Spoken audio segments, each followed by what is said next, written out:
கால் விருத்து போகிறது, மரமரப்பு அந்த மாதிரி தொந்தரவு எல்லாம் இருந்துச்சு. கால் எரிச்சல் எல்லாம் இந்த பயிற்சிக்கு முடிச்சதுக்கப்புறம் கற்றுட்டுக்கப்புறம் மாத்திரை எதுவும் போடாமல் நல்ல முறையாக வந்து நல்லா ஆரோக்கியமாக இருக்கிறேன். அது இல்லாமல் நல்லா வந்து அந்த நாள் ஃபுல்லாகவே நல்லா சுறுசுறுப்பாக நல்லா வேலை செய்கிறதுக்கு ஆரோக்கியமாக இருக்குது.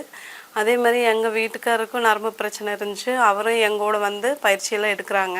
எடுத்ததுலேருந்து அவருக்கும் இந்த மாதிரி நரம்பு பிரச்சனையெல்லாம் தீர்ந்து நல்லா ஆரோக்கியமாக நல்லா வேலை செய்ய முடியுது. டயர்டு இல்லாமல் அந்த நாள் ஃபுல்லாக சுறுசுறுப்பாக இருக்கிறாரு. வீட்லேயும் வந்து அதிகமாக டென்ஷன் ஆகிறதில்ல. குழந்தைகிட்ட கத்தாமல் நல்லா நார்மலாக எப்பவும் போல் 2 பேரும் ஆரோக்கியமாக நல்லா வேலைக்கு போகிறோம். அது மட்டும் இல்லாமல் நான் வந்து ப்ரைவேட் நர்ஸாக ஒர்க் பண்ணுறேங்க. அதனால் இந்த பெண்களுக்கு வர்ற அந்த பிசிஓடி பிரச்சனை வந்து இப்போ அடிக்கடி இருக்குது. இந்த வஜ்ராசனம் இந்த பயிற்சியெல்லாம் பண்ணுறனால அதுலேருந்து தீர்வெல்லாம் கிடைக்குதுன்னு எங்களுக்கு பயிற்சியாளர் வந்து சொன்னாங்க. அதனால் அதுலேயும் வந்து நான் கற்றுக்கிட்டது இல்லாமல் என் மூலிமா வந்து வர ஹாஸ்பிட்டலுக்கு வர எல்லாத்துக்கிட்டையும் சொல்லுவேன்.